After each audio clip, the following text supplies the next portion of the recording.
უბრალოდ კეთიმ შემოგთავაზა ესეთი ფორმულა, რომ აგვეღო ბავშვობის მეგობრები და საქართველოში ბავშვობის მეგობარი არის უცნაური ფენომენი. იქ შეიძლება ადამიანები არ იყვნენ საერთო მიზნებით, საერთო გემოვნებით, რაღაცა საერთო ბევრი ინტერესით დაკავშირებული, მაგრამ მათ ისეთი სენტიმენტალური ურთიერთობები ჰქონდათ, რომ ყოველთვის მაინც ინარჩუნებდნენ ერთი რაღაცა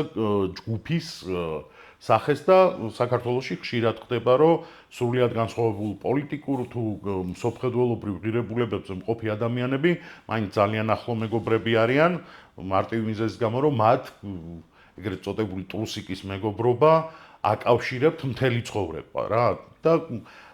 ეს ზოგადად ხო რა არის ცოტა ნათესავებს გვანან ბავშვობის მეგობრები რომელსაც შენ არ ირჩევ ასე ვთქვათ ნათესავი ხო თავისთავად არსებობს რა და გაქვს ნათესაობა მეგობარს როგორც წესი შენ ირჩევ შენი ღირებულებების ინტერესების რაღაც სიტუაციებიდან გამომდინარე მაგრამ საქართველოში არსებობს ფენომენი ბავშვობის მეგობარი რომელიც ძალიან გავს ნათესავს რადგან ბავშვობამ აგარჩევინა ის იმ გარემოებამ რომელშიც კლასში ერთ კლასელები იყვნენ დაქალები და იმ დროს რაღაცა თვალსაზრისით გადაიკვეთნენ ეს საშუალებას გვაძლევდა რომ ძალიან განსხვავებული სხვადასხვა ტიპის ადამიანი ერთ ოთახში მოგვექცია ასე ვთქვათ ეს იყო დიასახლისი ცოტა კონსერვატიული ნინა რომელიც ტიპიური ქართველი ქალი ასე ვთქვათ საშუალო სტატისტიკური თავის პრობლემებით, ემოციებით, სიხარულებით, წყენებით, ასე შემდეგ. ეს საშუალო სტატისტიკური კლასიკური ქართველი ახალგაზრდა ქალი. მერე ცოტა ქარაფშუტა სიყვარულზე, რომანტიკაზე, თავგადასავალზე ორიენტირებული, ოღონდ საკუთარ თავში მუდმივად გაურკვევლობაში მყოფი და მუდმივად რაღაცა იდეალურის და პრინცის ძიებაში მყოფი კატო, რომელიც თავის მხრივ ამ თავისი ცოტა თავქარიანობის და ქარაფშუტობის გამო უამრავ თავგადასავალს ქმნის თავის გარშემო. ეს არის თინა, რომელიც არის კონსერვატიული ქალი იდეაში, მაგრამ თანამედროვე ფორმატში ის არის პირიქით ცოტა რადიკალ ლიბერალი, ასე ვთქვათ, ფემინისტი ქალი, რომელიც ქალების უფლებებზეა ორიენტირებული და აქვს ძალიან მყარი მტკიცედ ჩამოყალიბებული რაღაცა ისენი, რა ქვია, ღირებულებები, რომელიც მისთვის მნიშვნელოვანია. და ამისთვის იბრძვის და აჟღერებს იმ მომენტში სხვათა შორის ძალიან უკვირდათ, რომ რადგინდათ ფემინისტი ქალის პერსონაჟი ისმებოდა ხოლმე ეს კითხვა, როცა ვაპრეზენტაციებდით ამ პროექტს, სანამ დაიწყებოდა და ჩვენ მქონდა ესეთი არგუმენტი, რომ თინა აჟღერებს და ამბობს იმას, რაზეც ფიქრობენ ქალები და ვერ ამბობენ ქართულ საზოგადოებაში. ამიტომ ის ძალიან საჭირო პერსონაჟი იყო შემგვრელი. და ასე შემდეგ. ხა ეს მე ძირითადი ტიპები ვთქვი, მერე იყო მეზობელი კეთი, რომელიც თავისებური ჩაგრული ქალი, აგრესიული, ცოტა ისეთი კონსერვატიული ქმრის პირობებში, აქეთ კიდე სხვა დაქალები, რომელიც პერიოდულად ჩდებოდნენ მრავალფეროვნებისთვის, მერე გაიზარდა ეს წრე. და დათო ლევან ყოჩიაშვილის მიერ შვენი ძალიან მაღალ დონეზე შესრულებული და გაკეთებული პერსონაჟი, რომელიც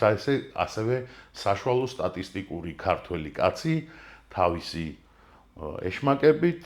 კეთილშობილებით, მეგობრებით, მეგობრულობით, სტუმართმოყვარეობით, ქეიფის და დროსტარების ქართული დარდიმანდობითაც და დარდებითაც. ასე ვთქვათ, რომელიც ყველა ჩვენგანისთვის არის ძალიან ახლო. აქ ყველას უნდა დაენახა ცოტათი თავისი თავი, თავისი მეზობელი, თავისი მეგობარი. არა მარტო ამ ყველა პერსონაჟი უნდა ყოფილიყო ავთენტური ამ საზოგადოებისთვის დამახასიათებელი რაღაცა სახე. აქ ახლა მერე იყო უკვე სცენარისტის ოსტატობა, რომ ეს ყველაზე რთული რაც არის ზოგადად წერაში და დრამატურგიაში, არა უბრალოდ რაღაც დრამატურგიული ხაზები და კონსტრუქცია, რომელზეც ვთქვათ რაღაც ააგებ სიტუაციას, არა, დიალოგები, ადამიანების ავთენტურობა, მათი ლექსიკა, სინტაქსი, ყველაფერი, როგორც ლაპარაკობენ, რა ხასიათს, რა ტემპერამენტს ამჟღავნებენ. ეს ყველაფერი ჯერ ტექსტის დონეზე უნდა დაიბადოს და მე იმას უკვე ხორცი უნდა შეასხას მსახიობმა. ქეთი უმაღლესი დონის. მე არ ვიცი თითოეულა ვიცი უпростоრად მსოფლიო მასშტაბით არა მხოლოდ საქართველოში ადამიანი ვისაც ესე მაგრად შეუძლია წეროს დიალოგები წეროს სიტუაციები სადაც ბევრი ადამიანის ისტორია ვითარდება პარალელურად და არც ერთი არ იძღაბნება და ყოველთვის ინარჩუნებს თავის ავთენტურ ხასიათს და არასდროს არ შეგეშლება მაგალითად კატოს ნათქვამი ფრაზა რომც არ იცოდე რომ ეს კატომ თქვა და ნინას ნათქვამი ფრაზა მიუხედავად იმისა რომ ძალიან ხშირად ძალიან ინტენსიური დიალოგია ხოლმე აი ეს რო არ გაგექცეს ეს ყველაფერი ეს არის ძალიან მნიშვნელოვანი სკილი სცენარისტისთვის მოკლედ მე გვინდოდა ყველა სერიალს აქვს თავისი კოდი ფრაზა ასე ვთქვათ აი მაგალითად House აქვს ფრაზა რომ ყველა იტყუება და ჩვენ ცოტა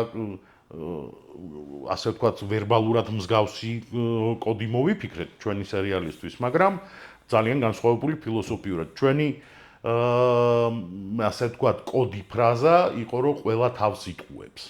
და თავიდანვე გადავწყვიტეთ რომ ეს სერიალი არის ადამიანებზე და ჩვენი აზრით და ჩემი აზრით დღესაც ქართული საზოგადოებას ახასიათებს ეს თვისება ფარისევლობა სურვილი თავი მოიტყუოს ხშირად არ შეხედო რეფლექსიის ნაკლებობა საკუთარ თავთან დიალოგის ნაკლებობა ყოველთვის დამნაშავის და პრობლემის საწყისის სხვაში და სხვაგან ძიება და არა საკუთარ თავში და საკუთარ ქმედებებში და ქცევაში ამიტომ მივხვდით რომ ეს პრობლემა რომ ადამიანები არ ლაპარაკობენ თავის თავთან ქმნიან რაღაც სიტუაციებს საკუთარი სისულელის ემოციების დაუფიქრებლობის თუ ზედმეტი ფიქრის გამო და აქედან გამომდინარე ხდება ხტომილებები რომელიც ჩვენ გვაძლევს უკვე დრამატურგიულ თარგს მოვლენებს თავგადასავალს პრობლემებს ხო ხანდახან გვეჭუბებოდნენ ხოლმე რომ ხშირად რომ რა არისო ყველა უბედური არისო თქვენთანო ერთი ბედნიერი ადამიანი არ არსებობს ბედნიერება არ არის საინტერესო საყურებელი რა ყველა ზღაპარი მთავრდება და დაქორწინდნენ და იყვნენ მერე სულ ბედნიერები და ამბავი ხდება ბედნიერებამდე პრობლემები ქმნის ასე ვთქვათ სასპენს ექსპრესიას დინამიკას და ინტერესს იმ პროდუქტის მიმართ რასაც უყურებ რა კინო პრობლემის გარეშე არ პრობლემებზე უნდა იყოს ჩვენც ეს პრობლემა ავიღეთ რა ფარისეველი საზოგადოება რომელიც ცდილობს რომ სადღაც სხვაგან ეძებოს პრობლემები და საკუთარ სივრცეში გულწრფელობის საკუთარ თავთან საუბრის